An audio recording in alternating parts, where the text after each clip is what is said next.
একজন আল্লাহর বান্দার টাকা পয়সা বাড়ি গাড়ির অভাব নাই, সে যদি বলে আমি একা চলবো, কারো সহযোগিতা নিব না, ওই বান্দার কপালে খানাও নাই, চলাফেরাও নাই। কারণ টাকার মাস্তানি করলে হবে না। তোমার এই টাকা গরিবের পকেটে দিলেই ঘরে মাছ আসবে, না হয় আসবে না। তোমার বড়লোকির বাহাদুরি চলবে না। তোমার এই টাকা গরিবের পকেটে না দিলে তোমার ঘরে ডাল চাল আসবে না। তোমার বড়লোকের পকেটের টাকা গরিবের পকেটে না ঢুকাইলে রিকশায় চলা যাবে না, একা একা চলতে পারবা না। এই বান্দা, তোমার না খাইয়া মরণ ছাড়া উপায় নাই। কারণ তুমি যত বড়লোকই দেখাও না কেন, তোমার দ্বারা সম্ভব না বঙ্গোপসাগরে গিয়া ইলিশ মাছ ধরে আনা। আল্লাহ এই জাতির জন্য, বড়লোকদের খেদমতের জন্য গরিবদের এবল পাঠায় দিলেন। ওই সাগরের 500 হাত পানিতে গিয়া জাল ফেলে মাছ ধরে আনবি, বড়লোকেরা খাবে। ওদের টাকা দিয়া তুই চলবি, আর তোর মেহনতের ঘামের জিনিস দিয়া তারা চলবে। আল্লাহ সবাইকে সবার কাছে দুর্বল করে বানিয়েছেন। কারণটা কি? একমাত্র কারণ যেন মাস্তানি আর অহংকারী করতে না পারো। আর অহংকারী করে কই যাবি? নমরুদ অহংকারী কম করে নাই, ফেরাউনের অহংকারী কম ছিল না, সাদ্দাদের অহংকারী কম ছিল না। যেই ফেরাউন নিজের খোদা দাবি করলো, যেই নমরুদ আল্লাহকে মারার জন্য রেডি হয়ে গেল। এরে নবীর উম্মতের দল, এত বড় বাহাদুর নমরুদ, হামান, সাদ্দাত, কারুন, ফিরাউন। এখন তাকাইয়া দেখো, সারা দুনিয়ার মুমিন মুসলমান তো দূরের কথা, দুনিয়াতে একজন বেঈমানও পাইবা না যার ঘরের মধ্যে ফেরাউন, নমরুদ, হামান নামের কোন সন্তান আছে? আছে কেউ? কেউ নাই। শুধু তাই না, তাদের নাম নেওয়ার মতো কেউ নাই। আমরা যারা নাম নেই, শুধু আমরা মানুষের বয়ানে মানুষকে বোঝানোর জন্য নাম নেই। আর নামটা নেওয়ার পরে রাহমাতুল্লাহ আলাই বলি না, বলি লানাতুল্লাহ আলাই। আল্লাহর লানাত, আল্লাহর অভিসম্পদ তাদের উপরে বর্ষিত হোক। এমন অভিশপ্ত জিন্দেগি, এই অভিশাপের জিন্দেগি দিয়া তোমার কি লাভ হবে? ওই মা বাবাকে বলছি, এমন স্ত্রীর স্বামী হইয়া কি লাভ যেই স্ত্রীর কারণে স্বামীর হাতে হ্যান্ডকাপ চলে যায়? ওই মা বাবাকে বলছি, এমন সন্তানের মা বাবা হইয়া কি লাভ যেই সন্তানের কারণে মা বাবার ইজ্জত নষ্ট হয়ে যায়? এর নবীর উম্মতের দল, একে অপরের প্রতি আল্লাহ সহযোগী বানায় দিলেন। কারণটা কি? মাহা বাহাদুরি আর অহংকারী করতে যেন না পারো। কারণ অহংকার পতনের মূল, অহংকারীর জন্যই হলো জাহান্নামের আগুন। তাহলে স্বয়ং সম্পূর্ণ টাকা পয়সা বাড়ি গাড়ি সব আছে, এরপরও কি একা একা কেউ চলতে পারবে? বলেন, কেউ পারবে? বরং আমি কি বলি, যে যত বড় লোক সে তত বড় অসহায়। যে যত বড় লোক সে তত বড় কি? অসহায়, চূড়ান্ত অসহায়। বলে কেমন? আমার জামায় ময়লা লাগছে, আমারটা আমি ধুইতে পারি। বড় লোক পারবে? মোটেই না। শুধু কি তাই? এক কথায় এমন ভাবে আমি বলি, দেশের গরিবেরা যদি বড় লোকের কাজকর্ম বন্ধ করে দেয়, তাহলে বড় লোকের জীবন হবে পঙ্গু, আর 5 তলা বিল্ডিং হবে গরুর ঘর। কারণ বাথরুমটা পরিষ্কার করে দেয় গরিব, জামা কাপড় ময়লা দূর করে দেয় গরিবের সন্তান কর্মচারী, খানাটা পাকায় দেয় গরিব, জুতাটা পর্যন্ত মুছে দেয় গরিব। কিন্তু বড় দুঃখ হয়, এই বড় লোকেরা গরিবের সাথেই জুলুম বেশি করে। নিজের ছেলে মেয়ে টাকা উড়ায় বাতাসের সাথে কোনো হিসাব নাই, আর গরিব কাজ করে হাড় ভাঙ্গা মেহনত করে, মাস শেষ বেতন দেয় না, হিসাব করতে ঘাম ছুটে যায়, বেতন পাইতে স্লোগান দিতে হয়। আছে না নাই? তো আল্লাহ পাকের অভিসম্পাদ এদের উপরে আসবে না তো কার উপরে আসবে? ইয়া আইয়ুহাল্লাযীনা আমানুস্তাঈনু বিস-সাবরি ওয়াস-সালাহ ইন্নাল্লাহা মা'আস-সাবিরিন।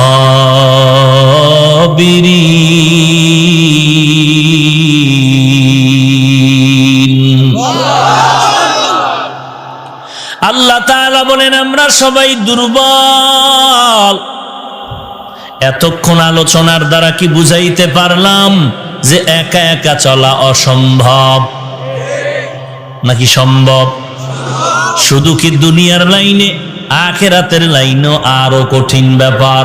কারণ মুসলমান, আপনি কোরআন বুঝেন না, হাদিস বুঝেন না, আরবি কোরআন দিলে কিছুই পারেন না, কোরআনের হাদিসের আরবি কিতাব দিলে কিছুই বুঝেন না।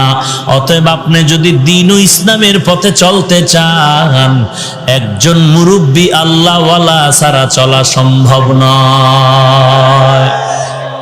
তাহলে দুনিয়ার লাইনেও সহযোগিতা দরকার, আখিরাতের লাইনেও সহযোগিতা দরকার।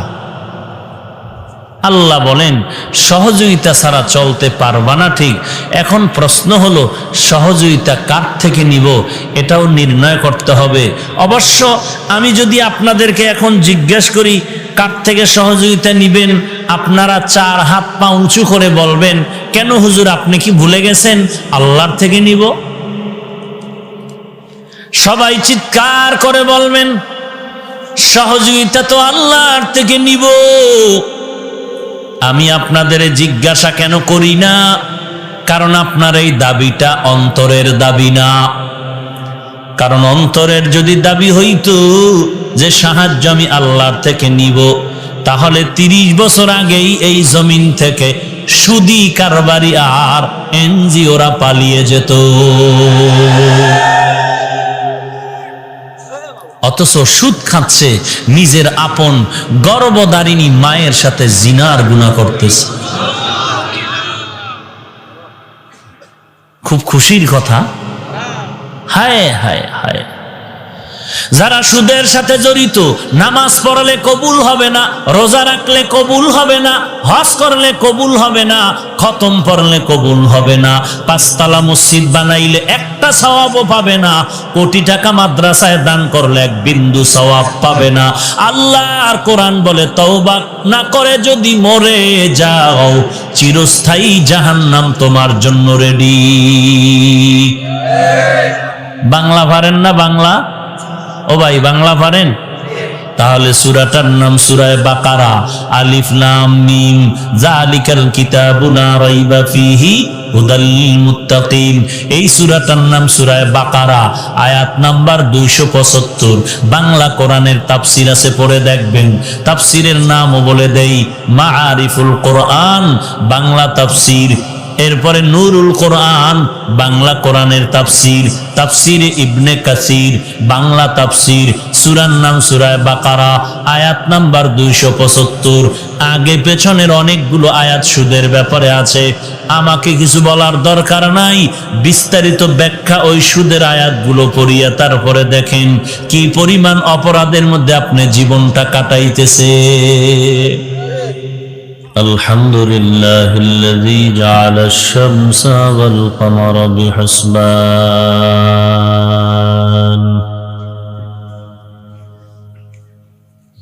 ওয়ান নাজমা ওয়াশ শাজারা ইয়াসজুদান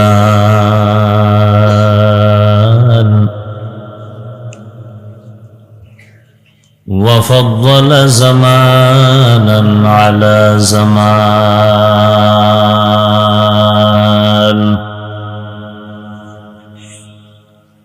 كما فضل مكانا على مكان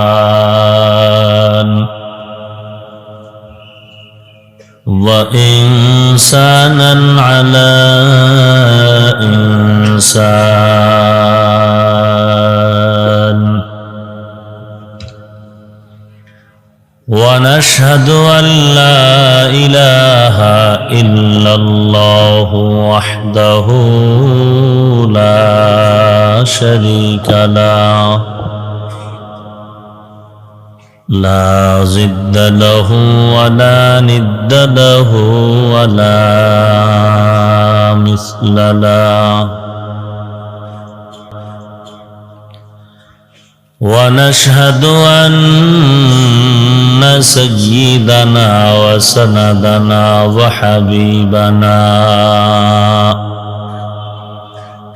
وحبيب ربنا وطبيبنا وطبيب قلوبنا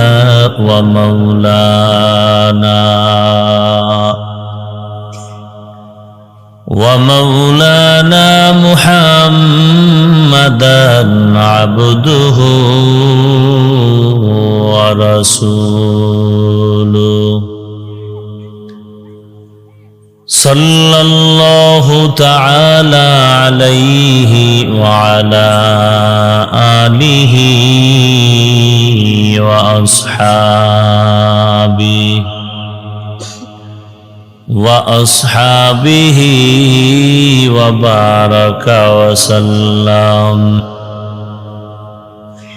وبارك وسلم تسليما كثيرا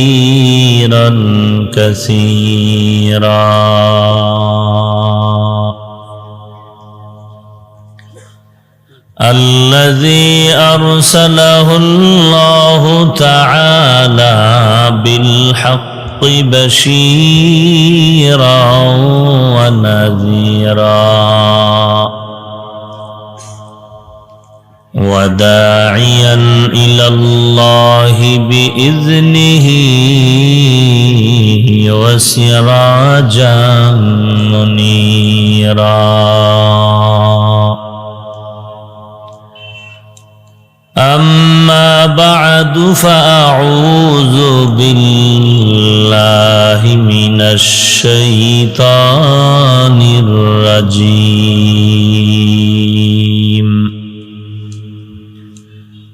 بسم الله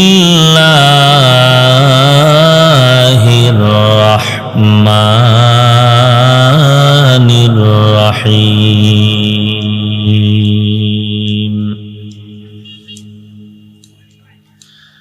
يا أيها الذين آمنوا استعينوا بالصبر والصلاة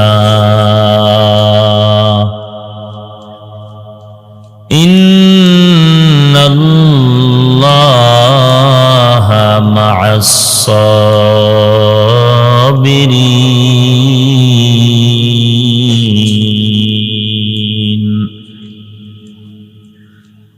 وقال النبي صلى الله عليه وآله وسلم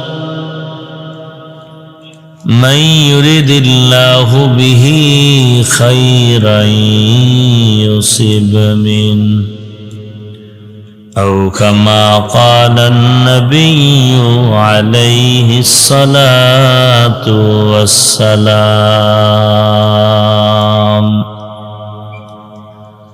صدق الله مولانا العظيم وصدق رسوله النبي الأمي الكريم ونحن على ذلك من الشاهدين والشاكرين والذاكرين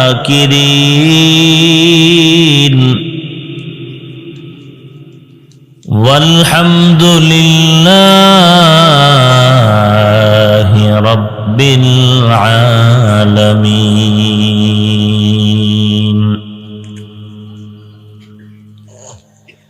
اللهم صل على روح محمد في الأرواح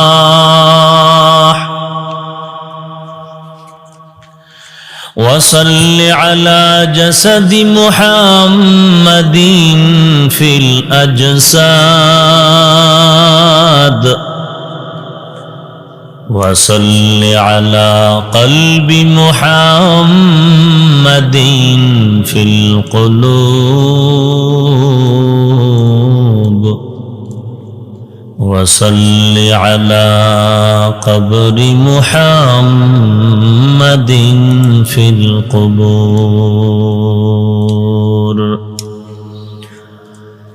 سبحانك لا علم لنا إلا ما علمتنا إنك أنت العليم الحكيم رب اشرح لي صدري ويسر لي أمري واحلل عقدة من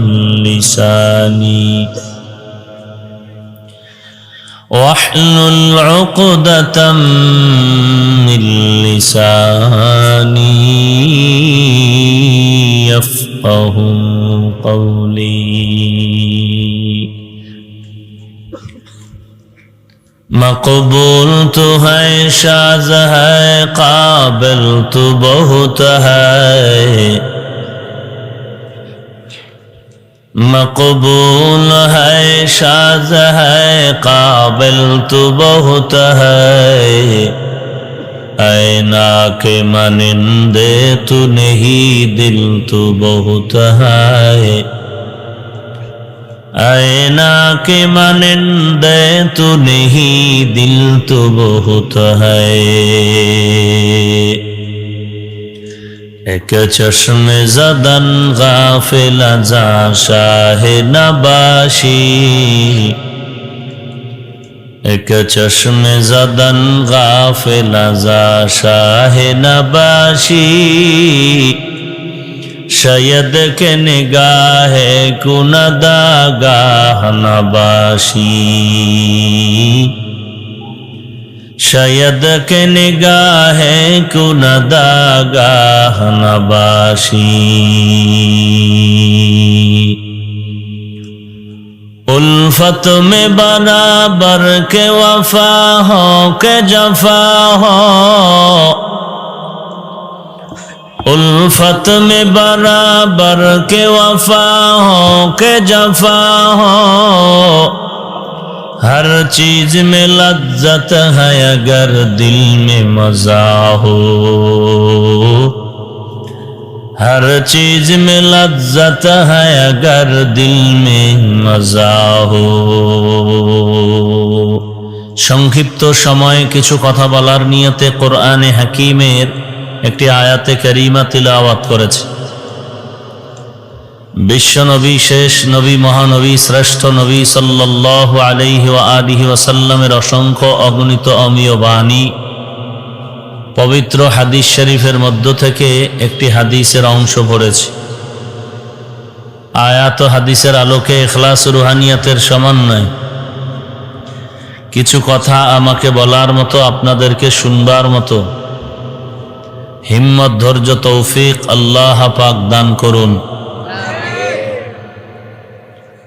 ইয়া আইয়ুহাল্লাযীনা আমানুস্তাঈনু বিস-সাবরি ওয়াস-সালাহ হে দুনিয়ার মুমিন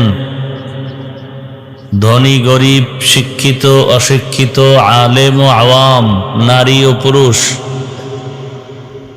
তোমরা সাহায্য প্রার্থনা করো সবর ও সালাতের মাধ্যমে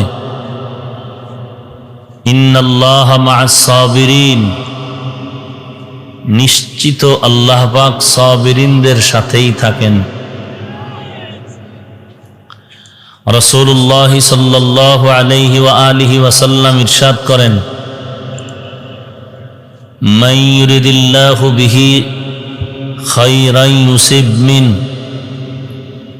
আল্লাহ রাব্বুল আলামিন যার খায়ের ভালাই চাহেন তাকেই মুসিবতের দ্বারা পরীক্ষা নেন। এ হলো আয়াত ও হাদিসের সংক্ষিপ্ত তরজমা। এই জমিনের মধ্যে কোন মানুষের কি পরিমাণ সহযোগিতার প্রয়োজন এ বিষয়ে কিছু কথা। জমিনের মধ্যে আল্লাহ রাব্বুল আলামিন এই মানুষগুলোকে এত শ্রেষ্ঠত্ব দান করেছেন,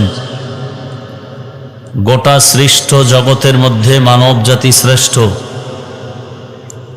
কেমন শ্রেষ্ঠ বলে, এর মতো দামি শ্রেষ্ঠ আর কিছুই নাই। ওয়ালাকাদ কাররামনা বানি আদম وحملناهم في البر والبحر ورزقناهم من الطيبات وفضلناهم على كثير ممن خلقنا تفضيلا মানুষ এত দামি, বনি আদমের মতো দামি আর কেউ নাই। মানুষ পানিতে স্থলে যাহা কিছু আছে প্রত্যেকের উপরেই মানুষের কর্মক্ষমতা এবং পরিচালনার দায়িত্ব আল্লাহ মানুষের হাতে ন্যস্ত করেছেন এবং এই মানুষের জন্য আল্লাহ রাব্বুল আলামিন পবিত্র রিজিকের ব্যবস্থা করেছেন এবং এই মানুষের মধ্যে আবার পরস্পরে একে অন্যের তুলনায় মর্যাদাবান করেছেন। গোটা সৃষ্ট জগতের মধ্যে মানুষ শ্রেষ্ঠ, মানুষের মধ্যে যারা মুমিন তারা শ্রেষ্ঠ, মুমিনদের মধ্যে যারা তাকওয়াওয়ালা তারা শ্রেষ্ঠ, আবার মুত্তাকিনদের মধ্যে যারা কোরআন সুন্নাহর ইলমওয়ালা আম্বিয়ায়ে কেরাম শ্রেষ্ঠ। আম্বিয়ায়ে কেরামের মধ্যে রাহমাতুল লিল আলামিন সৃষ্টির শ্রেষ্ঠ, আর তার উম্মত আমরা সৃষ্টির উম্মতের মধ্যে শ্রেষ্ঠ। কেন এত মানুষের শ্রেষ্ঠত্ব, কেন এত দাম? মানুষ বড় শক্তিশালী? না, মানুষ বড়ই দুর্বল। ওয়া খুলিকাল ইনসানু যায়ীফা, আল্লাহ বলেন আমি মানুষ সৃষ্টি করেছি, ইনসান সৃষ্টি করেছি বড় দুর্বল করে। কি পরিমাণ দুর্বল? মানুষের মতো শ্রেষ্ঠ যেমন পৃথিবীতে কিছুই নাই, ঠিক এই মানুষের মতো দুর্বল পৃথিবীতে আর কিছুই নেই। সৃষ্টির শ্রেষ্ঠ মানুষটা শ্রেষ্ঠ দুর্বল হয়, শ্রেষ্ঠ হয় কি করে? ছোট্ট একটি উদাহরণ, ঘরের মধ্যে শিশু বাচ্চা আছে, দেখবেন ওই বাচ্চার দিকে সকলের নজর। স্ত্রী স্বামীকে বলে এই বাচ্চার দিকে নজর রাখো, স্বামী স্ত্রীকে বলে বাচ্চার দিকে নজর রাখো, ভাই বোনকে বলে, বোন ভাইকে বলে এই সন্তান এই বাবুর দিকে নজর রাখো। সকলের নজরেই বাচ্চার দিকে। কেন? বাচ্চা বড় সন্ত্রাসী, ডাকাত। তাহলে সবার নজরেই বাচ্চার দিকে রাখার জন্য হুঁশিয়ার সংকেত কেন? দুর্বল। আর এই দুর্বলতা যা বলতেছে মুহাব্বতের কারণে, দুর্বল হওয়াটাই মুহাব্বতের কারণ। আল্লাহ বলেন পৃথিবীতে সৃষ্টির শ্রেষ্ঠ মানুষগুলো চূড়ান্ত দুর্বল। কেমন? একটা পিপিলিকার কাছেও দুর্বল। মানুষের হাতে বানানো 2 টাকা দামের একটি ব্লেডের কাছেও মানুষ দুর্বল। এই দুর্বল মানুষটার এত দাম, শুধু দুর্বল হওয়ার কারণেই এত দাম। আমরা যেমন দুর্বলকে বেশি মহব্বত করি, ঠিক আল্লাহ দুর্বল মানুষগুলোকে বেশি মহব্বত করেন, যে কারণে শক্তিশালী সব কিছুই মানুষের গোলাম হয়ে আছে। আল্লাহ সব কিছুই মানুষের গোলাম বানিয়ে দিয়েছিলেন, উদ্দেশ্য ছিল গোটা জগতের সব কিছু মানুষের গোলামি করবে আর মানুষ শুধুমাত্র আল্লাহর গোলামি করবে। অন্যান্য মাখলুকাত মানুষের গোলামি করে, ডিউটি পালন করে, কোনো হরতাল নাই, অবরোধ নাই, দ্বন্দ্ব নাই, ঠিক মতো ডিউটি পালন করতেছে, বেয়াদবি করে না, কষ্টও পায় না। জংলার পশুরাও না খায় মরে নাই, নদীর মাছ না খেয়ে মরে যায়নি। কেন? তারা তাদের নির্ধারিত ডিউটি পালন করে, ঠিক মতো বেতন বোনাস তারা পেয়ে যায়। অথচ আমরা সৃষ্টির শ্রেষ্ঠ মানুষগুলো কষ্ট পাই কেন? খানায়, ঘুমে, চলাফেরায়।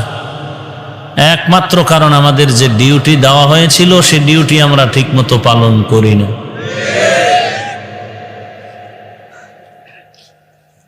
খানার দিক থেকে দুর্বল, চলাফেরার দিক থেকে মানুষ দুর্বল, ঘুমের দিক থেকে দুর্বল। ঢাকা চিড়িয়াখানার মধ্যে একটি বাঘের খাদ্য তালিকায় লেখা আছে 17 কেজি গোশত দৈনিক। আছে এরকম খাদক বাংলাদেশে? এক টানে 17 কেজি খেয়ে ফেলবে? কথা বলেন। আগের দিনের মানুষ কিছু খেতে পারত, এখনকার মানুষ খেতে না পারলেও মোটামুটি সাহস কম করে না। কারণ পারস্যের কবিকুল সম্রাট আল্লামা শায়েখ সাদি রহমতুল্লাহ আলাইহি লিখেছেন, মানুষের পেটের ক্ষুধা নিবারণ হলেও চোখের ক্ষুধা নিবারণ হয় না। পারবে মাত্র 250 গ্রাম, সেখানে 1.5 কেজি নিয়ে টানাটানি। ডায়াবেটিস, মিষ্টি খাওয়া নিষেধ, এরপরও মসজিদে আর বিভিন্ন ওয়াজের তবারকলায় টানাটানি, মিষ্টি আর জলাফি। দোনো হাতে নেয়, কোলের বাচ্চাটারেও নিয়ে আসে।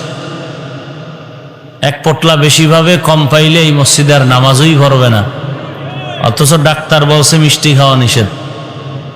তাহলে মানুষ 17 কেজি গোশত খেতে পারে না, দুর্বল। কোহে কাফ একটি পাহাড়, ওখানে একটি প্রাণী বসবাস করত, সি মর্গ। ওই প্রাণীর বসবাস, ওই প্রাণীর খাদ্য তালিকা আছে, দৈনন্দিন তার খানা 40টা মোটা তাজা হাতি।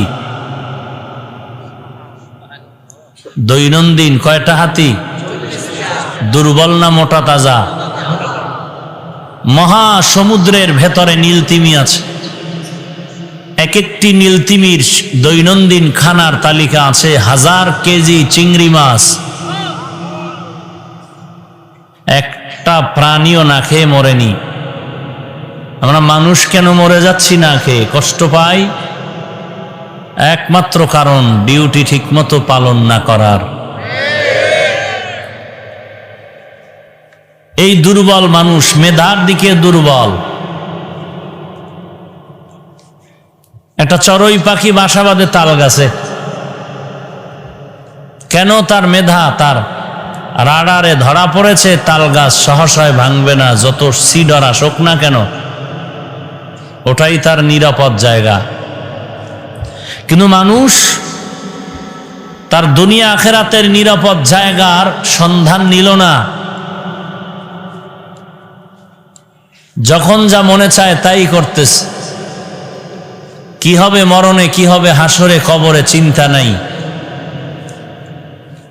নামাজ নাই, রোজা নাই, পর্দা নাই, হালাল হারামের কোনো ভেদাভেদ নাই। নামাজ তো পড়েওই না, আবার বাহাদুরি করে বলে নামাজ না পড়লেও দিল পরিষ্কার।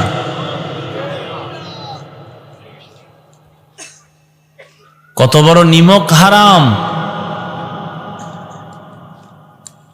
এই দুর্বল মানুষগুলো পৃথিবীতে যখন আমরা এসেছিলাম কি পরিমাণ দুর্বল। আম্মা জান বিছানায় পড়ে আছেন আর কান্নার আওয়াজ। আমার দাদি আর নানি মায়ের পাশে সহযোগিতায় বসে আছেন। মায়ের এমন প্রচন্ড কান্নার আওয়াজ যে মায়ের কান্নার আওয়াজে আশেপাশের মানুষ কেউ ঘুমাতে পারেনি। আম্মা জানের কান্না পুরা এলাকা আওয়াজ হয়ে গেল।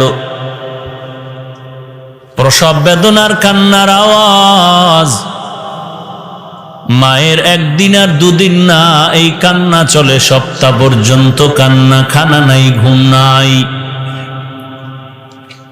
মনে হয় যেন 7 আসমান আমার আম্মা জানের মাথার উপরে চেপে বসলো। মরণ কান্না শুরু হয়ে গেল।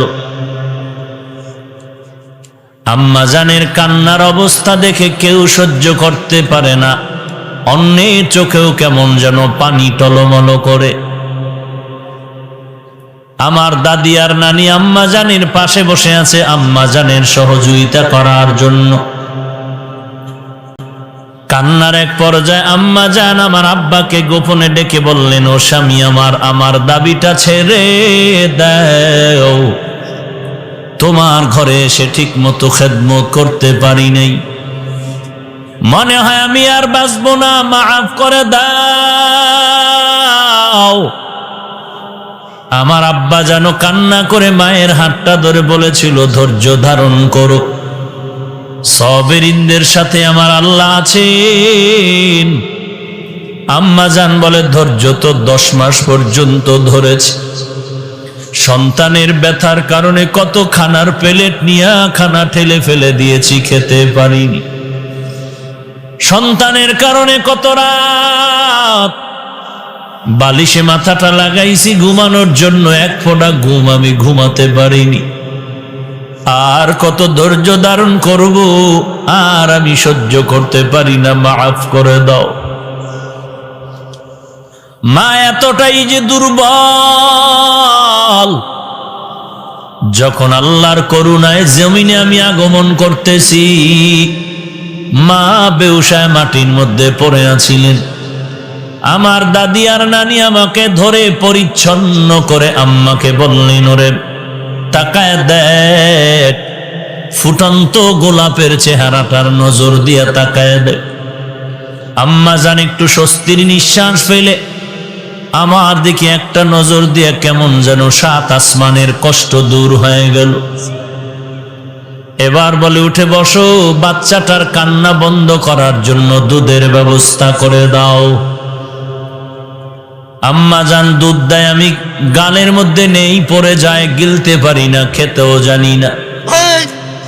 আবার একটা সময় আসে দুধ পাই না, আব্বা জান দৌড়ায় গেলেন ডাক্তারের কাছে, ডাক্তার আমার বাচ্চা দুধ পায় না, তাড়াতাড়ি ঔষধ দেও, আমার বাচ্চা না জানি না খেয়ে মরে যাবে। বাবায় পাগলের মতো দৌড়ায়, আম্মা জানো পাগলনির মতো হাহুতাশ করে, চোখের পানি ঝরে। এতটাই যে দুর্বল হে মানুষ। অপর দিকে তাকায় দেখো একটা বকরির বাচ্চা কি পরিমাণ সবল। পৃথিবীতে যখন বকরি বাচ্চা দেয়, সহযোগিতার জন্য ডানে বামে কেউ নাই। বাচ্চাটা জমিনের মধ্যে পড়ে 4 হাত পায়ে দাঁড়ায়, কাউকে দেখায় দিতে হয় না মায়ের দুধ কোন জায়গায়। বাচ্চা নিজে মেধা খাটাইয়া তালাশ করে করে মায়ের ওলানে গিয়া মুখটা লাগায় দিয়েছে। হঠাৎ করে দেখে মায়ের ওলানটা বড় শক্ত, দুধ আসে না। দৌড়াইয়া কোনো ডাক্তারের কাছেও যায় না যে ডাক্তার আম্মা জানের দুধ আসে না, ঔষধ দাও। ওই বাচ্চাটাকে আল্লাহ তাআলা এমন হেদায়েতের আলো দান করেছেন, এমন হেদায়েতের আলো দান করেছেন। আল্লাহ তাআলা বলেন, ওই বাচ্চাটা জানে নিজের মাথার শক্ত জায়গা দিয়া যদি ওলানের মধ্যে আঘাত করি 2-3 বার, তো ওলানটা দুর্বল হয়ে যাবে। বাচ্চাটা মাথা দিয়া মায়ের ওলানে আঘাত করা মাত্র সাথে সাথে মায়ের ওলানটা দুর্বল হয়ে যায়। বাচ্চাটা যখন মায়ের বোটা মুখে দেয়, সাথে সাথে দুধ এসে পেটটা ভরে যায়। এরে মানুষ, তুমি কতই যে দুর্বল। চলার ক্ষেত্রেও, খানার ক্ষেত্রেও, ঘুমানোর বেলায় তুমি দুর্বল। এই দুর্বলতাটার মধ্যে আমি তোমার এত মর্যাদা দান করলাম, কারণটা কি? এরে বান্দা, তুমি আখিরাতের লাইনেও দুর্বল, দুনিয়ার লাইনেও তুমি বড় দুর্বল। এই দুর্বলতা নিয়ে যদি তুমি জীবনটাকে চালাতে চাও, একা একা চলতে পারবা না, দাঁড়াতে পারো না, রথ চড়তে পারো না, হাঁটতে পারো না। দুনিয়াতে আসার পরে তুমি এত যে দুর্বল, দুনিয়ার তৈরি করা খানা খেতে পারো না। আমি আল্লাহ দয়া করে মায়ের স্তনে সুন্দর দুধের ব্যবস্থা করে দিলাম। একটু বড় হয়েছ, আর একটু ভালো খেতে মনে চায়, আমি আল্লাহ ভেতরে মুখের মধ্যে দুপাটি দাঁতের ব্যবস্থা করে দিলাম। এই দাঁতগুলোর পাওয়ার কম, বড় বড় শক্ত খানা খেতে পারবা না, এই দাঁতের পাওয়ার নাই। আর একটু যখন বড় হয়েছো, এই পাওয়ারফুল দাঁত আমি দেওয়ার জন্য নরমাল দাঁতগুলো ফালায়া দিলাম। আবার পরিপূর্ণ পাওয়ারওয়ালা দাঁত আমি তোমাকে দান করেছি। এরে বান্দা, হাঁটতে পারো না, আমি হাঁটার শক্তি দান করলাম। আম্মুকে আম্মু বলে ডাকতে পারো না, একটাই তোর পুঁজি, শুধু কান্নার আওয়াজ। তোমার এই নরম কান্নার ভেতরে এমন মধু আমি আল্লাহ দান করেছি, তোমার আব্বা পর্যন্ত বুঝতে পারে না তোমার কান্নার আওয়াজ দ্বারা তুমি কি চাও। আমি আল্লাহ তোর মায়ের মধ্যে এমন কিছু মেধা দিয়া দিলাম যে তোর কান্নার দ্বারা মা বুঝতে পারে কখন কি প্রয়োজন। বাচ্চা কান্না করে, আব্বা বলে ক্ষুধা লাগছে, খানা দাও। আম্মা বলে 2 মিনিট আগে খানা দিয়েছি, খানার জন্য বাচ্চা কাঁদে না। আব্বা জান বলে তো কেন কাঁদে? বলে খানার পরে ঘুমাতে চায়, বাচ্চা ঘুমের আগেও কান্না করে। এরে নবীর উম্মতির দল, একটা বাচ্চার কান্না দিয়ে যদি মায়ের থেকে সমস্ত দাবি আদায় করে নিতে পারে, ওই মায়ের থেকে আমি আল্লাহর মায়া কি কম। ওই কান্নার অবস্থাটাও যদি বান্দা তুমি জীবনে কাজে লাগায়া ধরে রাখতে পারো, আর গোপনে যদি দুফোড়া চোখের পানি ছেড়ে দিয়া আল্লাহ বলে ডাক দাও, ওই মায়ের থেকে দাবি যা পেয়েছো আমি আল্লাহ তার থেকেও বেশি দয়া করে দাবি আদায় করে দিব। আতিনা ফি দারে দুনিয়া না হাসান, আতিনা ফি দারে উকবা না হাসান, ইয়া গিয়াসাল মুস্তাগীসিন হদিনা লফতিখারা বিল উলুমি ওয়াল গিনা। हर गोरी देने के तू तैयार है, जो न मांगे उससे तू बेजार है।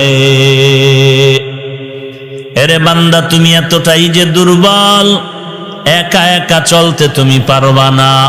না দুনিয়ার লাইনে তুমি একা চলতে পারবা, না আখিরাতের লাইনে তুমি একা চলতে পারবা। আমি আল্লাহ রব্বুল আলামিন তোমাকে এতটাই যে দুর্বল করে বানায়া এই কথা বুঝায় দিলাম, অন্যের সহযোগিতা ছাড়া চলতে পারবা না। আর অন্যের সহযোগিতা যখন নিতে যাইবা, তখন ভেতরে আর অহংকার আসবে না। আর অহংকার না আসাটাই হলো আমার মোহাব্বত পাওয়ার কারণ। একা একা চলার উপায় নাই।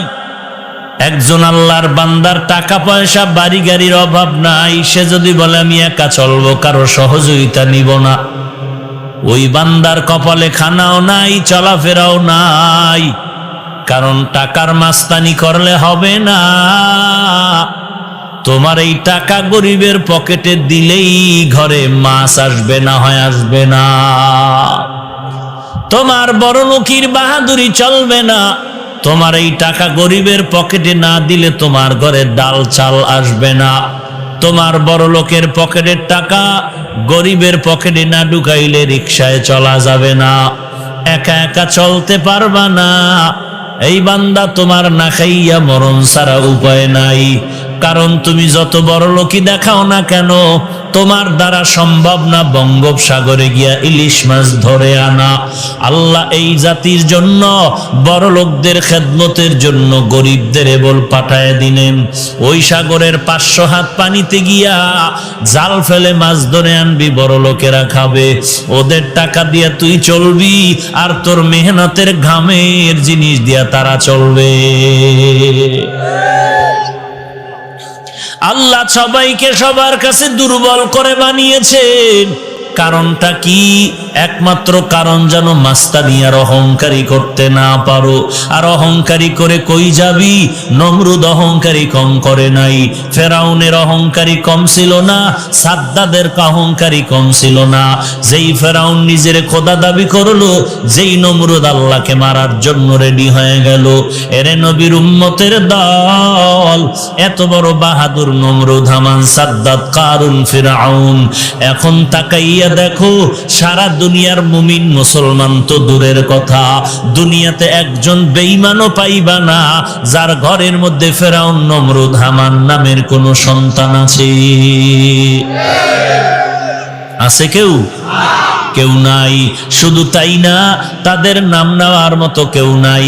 আমরা যারা নাম নেই, শুধু আমরা মানুষের বয়ানে মানুষকে বোঝানোর জন্য নাম নেই।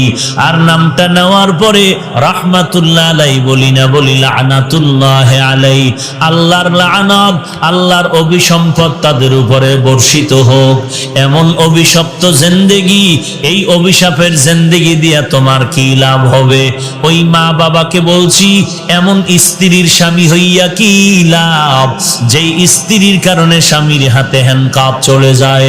ওই মা বাবাকে বলছি, এমন সন্তানের মা বাবা হইয়া কি লাভ যেই সন্তানের কারণে মা বাবার ইজ্জত নষ্ট হয়ে যায়?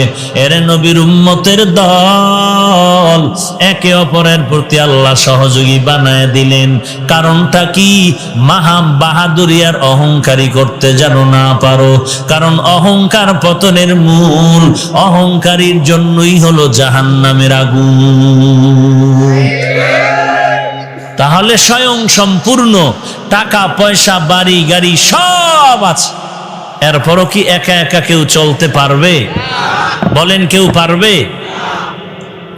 বরং আমি কি বলি, যে যত বড় লোক সে তত বড় অসহায়। যে যত বড় লোক সে তত বড় কি? অসহায়, চূড়ান্ত অসহায়। বলে কেমন? আমার জামায় ময়লা লাগছে, আমারটা আমি ধুইতে পারি। বড় লোক পারবে? মোটেই না। শুধু কি তাই, এক কথায় এমন ভাবে আমি বলি, দেশের গরিবেরা যদি বড় লোকের কাজকর্ম বন্ধ করে দেয়, তাহলে বড় লোকের জীবন হবে পঙ্গু, আর 5 তলা বিল্ডিং হবে গরুর ঘর। কারণ বাথরুমটা পরিষ্কার করে দেয় গরিব, জামা কাপড় ময়লা দূর করে দেয় গরিবের সন্তান কর্মচারী, খানাটা পাকায় দেয় গরিব, জুতাটা পর্যন্ত মুছে দেয় গরিব। কিন্তু বড় দুঃখ হয়, এই বড় লোকেরা গরিবের সাথেই জুলুম বেশি করে। নিজের ছেলে মেয়ে টাকা উড়ায়, বাতাসের সাথে কোনো হিসাব নাই। আর গরিব কাজ করে, হাড় ভাঙ্গা মেহনত করে, মাস শেষ বেতন দেয় না, হিসাব করতে ঘাম ছুটে যায়, বেতন পাইতে স্লোগান দিতে হয়। আছে না নাই? তো আল্লাহ পাকের অভিসম্পাদ এদের উপরে আসবে না তো কার উপরে আসবে? ইয়া আইয়ুহাল্লাযীনা আমানু ইসতাঈনু বিস-সাবরি ওয়াস-সালাহ ইন্নাল্লাহা মা'আস-সাবিরিন।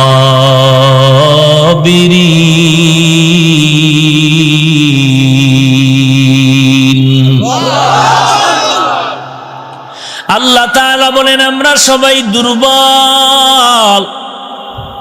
এতক্ষণ আলোচনার দ্বারা কি বুঝাইতে পারলাম যে একা একা চলা অসম্ভব নাকি সম্ভব?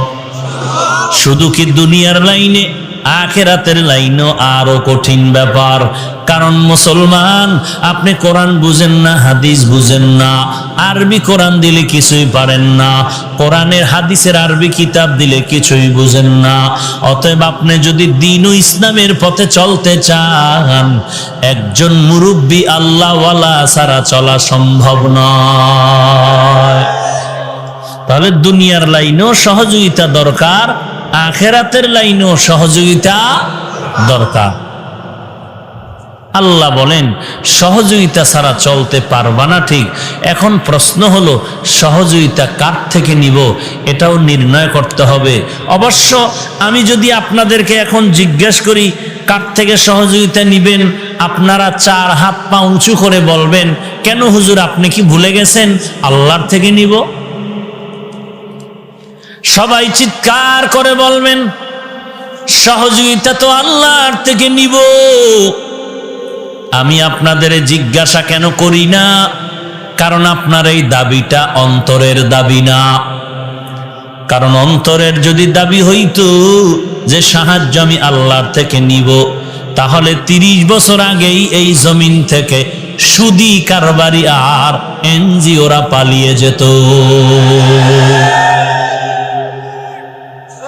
অথচ সুদ খাচ্ছে, নিজের আপন গর্ভধারিণী মায়ের সাথে জিনার গুনাহ করতেছে। খুব খুশির কথা। হায় হায় হায়, যারা সুদের সাথে জড়িত, নামাজ পড়লে কবুল হবে না, রোজা রাখলে কবুল হবে না, হজ করলে কবুল হবে না, খতম পড়লে কবুল হবে না, 5 তলা মসজিদ বানাইলে একটা সওয়াবও পাবে না, কোটি টাকা মাদ্রাসায় দান করলে 1 বিন্দু সওয়াব পাবে না। আল্লাহর কোরআন বলে তওবা না করে যদি মরে যাও, চিরস্থায়ী জাহান্নাম তোমার জন্য রেডি। বাংলা পারেন না? বাংলা ও ভাই বাংলা পারেন? তাহলে সূরাটার নাম সূরা বাকারা। আলিফ লাম মিম যালিকাল কিতাবু লা রাইবা ফীহি হুদাল লিল মুত্তাকিন। এই সূরাটার নাম সূরা বাকারা, আয়াত নাম্বার 275। বাংলা কোরআনের তাফসীর আছে, পড়ে দেখবেন। তাফসীরের নামও বলে দেই, মাআরিফুল কোরআন বাংলা তাফসীর। এরপরে নূরুল কোরআন বাংলা কোরআনের তাফসীর, তাফসীরে ইবনে কাসির বাংলা তাফসীর। সূরার নাম সূরা বাকারা, আয়াত নাম্বার 275। আগে পেছনের অনেকগুলো আয়াত সুদের ব্যাপারে আছে, আমাকে কিছু বলার দরকার নাই। বিস্তারিত ব্যাখ্যা ওই সুদের আয়াতগুলো পড়িয়া তারপরে দেখেন কি পরিমাণ অপরাধের মধ্যে আপনি জীবনটা কাটাইতেছে। আপনি যদি সেজদায় পড়ে চিল্লায়া কপালে দাগ পড়ান, একটা সেজদাও কবুল হবে না যতদিন পর্যন্ত তওবা করে ওই অপরাধ থেকে ফিরে না আসবেন। সাহায্য ছাড়া চলার কোনো উপায় নাই। এখন আমাদের জানা দরকার, আপনি আল্লাহর থেকে সাহায্য চান আর না চান, তবে বাস্তবতা আপনি স্বীকার করতে হবে। সেটা কি? সাহায্য আমার দরকার, আমি মাঝে মাঝে আব্বার কাছে সহযোগিতা চাই, আম্মার কাছে চাই, পীরের কাছে চাই, আমি আমার ভাইয়ের কাছে চাই, আমি আমার চেয়ারম্যানের কাছে চাই, আমি আমার ডিসি সাহেবের কাছে চাই, এসপি সাহেবের কাছে চাই, এমপি সাহেবের কাছে চাই। মূলত চাওয়া দরকার কার কাছে, আর পুরাপুরি সাহায্য করার অধিকার আছে কার? এই ক্ষেত্রে ভালো করে মনে রাখবেন, ওই ব্যক্তির থেকে সাহায্য চাওয়া দরকার। চাইতে দেরি, তার থেকে সাহায্য পাইতে দেরি হবে না। যার মধ্যে 3টা দুর্বলতা নাই, 1 নম্বরে পেছনে টান নাই, 2 নম্বরে যার অভাব নাই, 3 নম্বর যার কোনো স্বার্থ নাই। এবার আপনি যার থেকে সাহায্য নিবেন, 1 নম্বরে দেখবেন তার মধ্যে পিছু টান আছে কিনা। দুনিয়াতে যত মানুষ দেখবেন, এমন একটা মানুষের নাম কি বলতে পারবেন যার পেছনে টান নাই? নজর করে দেখবেন, প্রত্যেকটা মানুষের পেছনে টান। ছেলে কয় আব্বু টাকা দাও, মেয়ে কয় আব্বু জামা কাপড় দাও, স্ত্রী কয় বাড়ি ঘর উঠাইয়া দাও, তাড়াতাড়ি ডাল ভাত চাউলের ব্যবস্থা করে দাও। আর শুধু আমার ছেলে মেয়ে আমারে পেছনে টানে না, আমার মা বাবা আমারে পেছনে টানে, আমার ভাই বোনেরা পেছনে টানে, আমার প্রতিবেশীরা পেছনে টানে। আমি যত কামাই করি, যত সামনে আগাতে চাই, পারি না শুধু পেছনের টানের কারণে। তাহলে এমন একটা মানুষ জমিনের মধ্যে নাই যার পেছনে টান নাই। 2 নম্বরে তার থেকে সাহায্য নিতে হবে যার মধ্যে কোনো অভাব নাই। যাকাইয়া দেখেন জমিনে এমন একজন বান্দা পাবেননি যার কোনো অভাব নাই। একটু আগেও বলেছি, যে যত বড় লোক সে তত বড় অভাবী। আমরা ফকিরের ফোলা, গরিবের সন্তান, 100 টাকা পাইলে অভাব দূর হইয়া যায়, কিন্তু বড় লোকের 1,00,000 টাকায়ও অভাব দূর হয় না। এরে নবীর উম্মতের দল, বুঝানোর জন্য বলছি, কাউকে ছোট করার জন্য বলছি না রে বাবা। এই জমিনে এমন একটা মানুষ পাবেন না যার কোনো অভাব নাই। ওরে বান্দা, যে যেই পরিমাণ আছে সে সেই পরিমাণ অভাবের মধ্যে আছে। দুনিয়াতে সবাই অভাবী।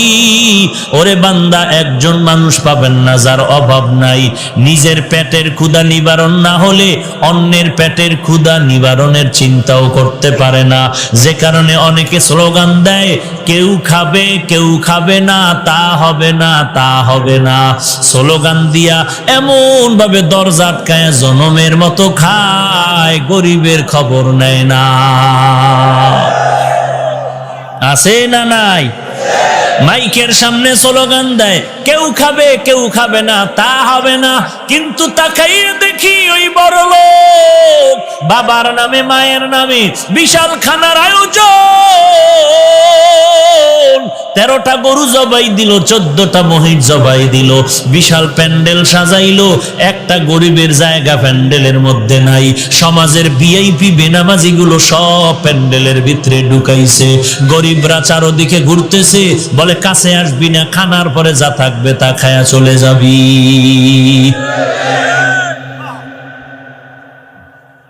আছে না নাই?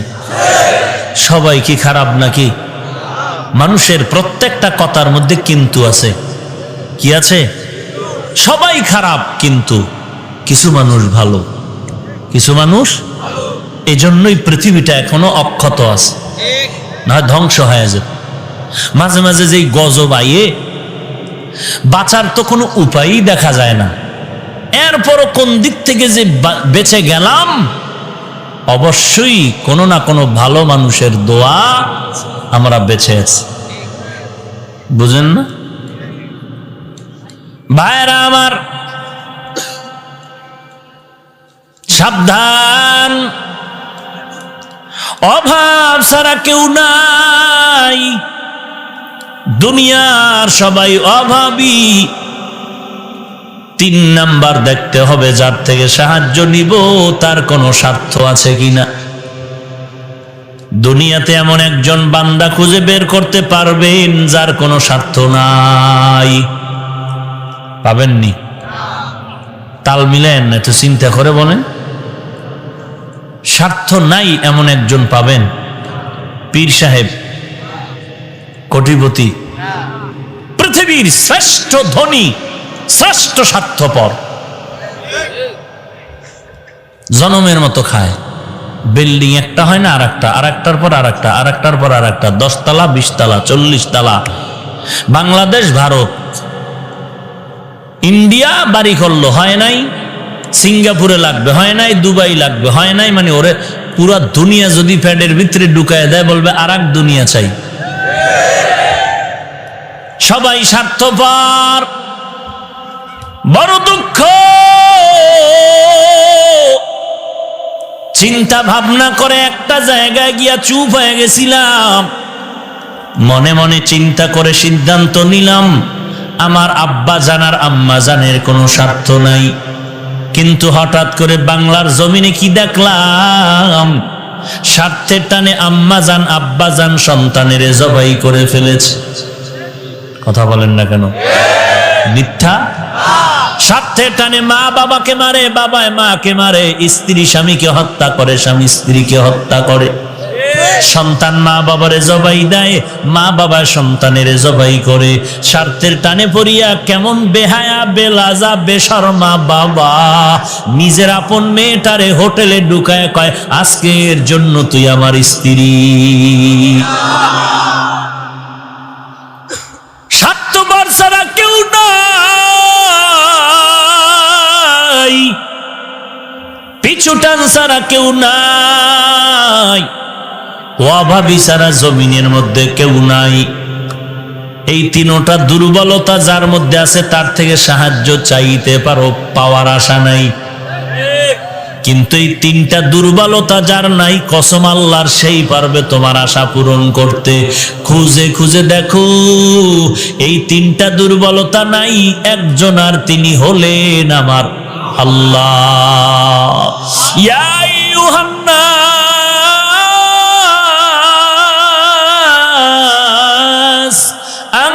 আনতুমুল ফুকারাউ ইলাল্লাহ ওয়াল্লাহু হুয়াল গানিয়্যুল হামিদ।